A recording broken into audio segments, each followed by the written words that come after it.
ታየው ከኢኮኖሚ ጋር ተያይዞ ያለውን የአብይ አህመድ ዘመን ከዳው ለምን እንዳይደረሰ ነው ደግሞ አዲስ ያመጡት ከዳው ለምን አብይ እኮ ዱርዬ ነው እና ይሄ የመርካቶ ሞጭላቾች አሉ አይደለም አምታተው ኪስ ገብተው ምናምን ወደ ሀብታም የሚሆኑ ተቀባብተው የሰው ወይ መኪና ተከራይተው የኔ ሀገር እንደዛ አያድግም ነው። አንድ ሰው ወይ ሎተሪ አሸንፎ ወይ ሰርቆ ምናምን ሀብታም ሊሆን ይችላል። ደጋግሜ ብለው አብይ ቲንክስ ላይክ ዛት ሀገር እንደዛ የሚያድግ ይመስለዋል። ሀገር በስሎጋን በመፈክር አያድግም። ሀገር ሰርቆ አያድግም። ሀገር በሎተሪ አያድግም። ሀገር በፕላን በፖሊሲ የታገዘ ጠንክሮ በመስራት አመራር በመስጠት ሀገር ሊያድግ የሚችለው እና ይሄ እንስፈለጠራለን ከዳ ወደ መንዳ አምና ከዳ ወደ መንዳ ብለው እዳ በዳ አረጓ ተገሪቷል። ከዳ ወደ መንዳ ባሉበት አመት ውስጥ የሀገራችን ጂዲፒ አይ ቲንክ 200 ቢሊዮን ወደ 100 ቢሊዮን ዝቅ አለ። ያው ማጂንስ ምን ነው የዚህ ሁሉ ጣጣ አንዱ አስተሳሰቡ ነው። ይሄ ፕሮስፔሪቲ የሚባለው አስተሳሰብ በጣም ስትሬንጅ ነገር ተመኝ እንጂ ሁሉ ይሞላልሃል you know you just have to wish it እናውቀዋለን። አሜሪካ ውስጥ ያደጉ ሰዎች እናውቀዋለን ይሄ ነገር ከየት እንደሚመጣ እስካም ነው እስካም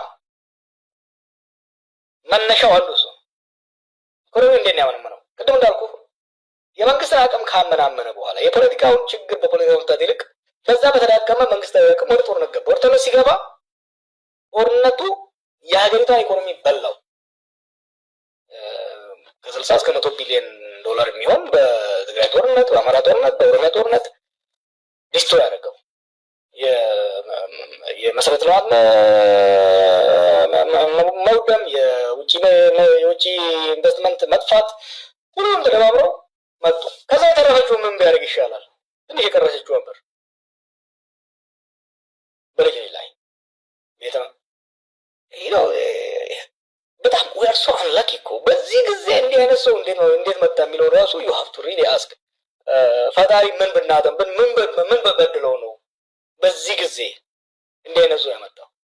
ከጦርነት የተረፈችውን ገንዘብ ሰብስቦ ወይ ቤተ መንግስት የመንገድ ላይ ብለጭ መዝናኛ ላሊበላ ቱሪስት ሄዶ ማየት ተስኖት እያለ ጎርጎራ ብሎ እዛ ጋር ገንዘብ ያፈሳል። በጦርነት ከጦርነት መውደ የተረፈውን በሌሎቹ ላይ አወጣው። ከበሌሎቹ የተረፈውን ደግሞ ምን ቢያደርገው ይሻላል? ሄደና ከአይኤምኤፍ ጋር አይኤምኤፍ ከእናቴ መቀነስ ነው ብሎ ሄዶ ሲፈታው የተረፈችውን ኢኮኖሚ ተግባባት ወጣ ማለት ነው። ከአይኤምኤፍ ጋር ያደረጉት ስምምነት ምንድነው? ታሞ ባልጋ ላይ ያለን ሰው ኮሶ እንደመስጠት ነው። ኮሶ ገጠር ልጅ ነው። ኮሶ ታውቃለህ? ኮሶ ሰጣ ተገብቷል።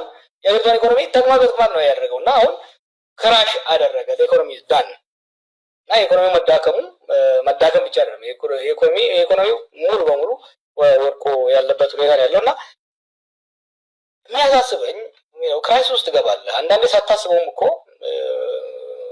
የሀገር ኢኮኖሚ ክራይሲስ ውስጥ ሊገባ ይችላል። ቀውስ ውስጥ ነኝ ብሎ ማሰብ መቻል አለበት። አሁን የምናውቃቸው ትላልቅ ክራይሲሶች እንደ አርጀንቲና፣ ብራዚል፣ አሜሪካ ራሷ ግሬት ዲፕሬሽን ውስጥ ገብታ ነበረ። የኤዥን ፋይናንሻል ክራይሲስ ትገባለህ። ክራይሲስ ከገባህ ክራይሲስ ለመውጣት መስራት አለበት። ግን ክራይሲስ ውስጥ እንደገባ ቀውስ ውስጥ እንደገባ ራሱ ማመን መቻል አለበት። ኢትዮጵያ ደሃ ሀገር ነች። በድህነት ነው ያደግነው፣ ምንም ጥያቄ የለውም። ግን አስተማሪ ልጆቹ መቀለብ ሲያቅተው፣ ዶክተር ልጆቹ መቀለብ ሲያቅተው፣ እኛ ከበረሃ የምንመጣ ሰዎች ዝናብ ሲጠፋ እርዳታ ስናገኝ ያደግነው፣ ምንም ጥያቄ የለውም። ከተማ የሚኖር ሰው ግን የመንግስት እርዳታ ሲጠባበቅ፣ መምህራን በትምህርት ቤት ሲመገቡ ቤታቸውን ማብለ የሚበሉት አጥተው አይነበር ሄድ ነው እና የባንክ ሰራተኛ፣ የፍርድ ቤት ሰራተኛ፣ ዳኞች እና ጠበቆች ቡሌ ከሆቴል ገዝተው ሲገቡ ኢትዮጵያ ውስጥ ይሄ ነገር ነበረ ወይ አልነበረም? እና ይሄ ሁሉ ባለበት የመስፈንጠር ዘመን ይሉሃል። የሚያስፈራ እሱ ነው። ምክንያቱም ቀውስ ውስጥ ነን። ከዚህ ቀውስ ውስጥ ጠንክረን እንወጣለን ማለት አንድ ነገር ነው አይደለም። ከከፍታ ዘመን አልፈን አሁን ደግሞ የመስፈንጠር ዘመን ላይ ነን ሲሉህ ይሄን የሚያክል ዲናያል በጣም አደገኛ ነው እና ዓለም ላይ ያለን ኢኮኖሚ እየተፈጠረ ነው ካልክ ምን አይነት ያስፈልግለትም ማለት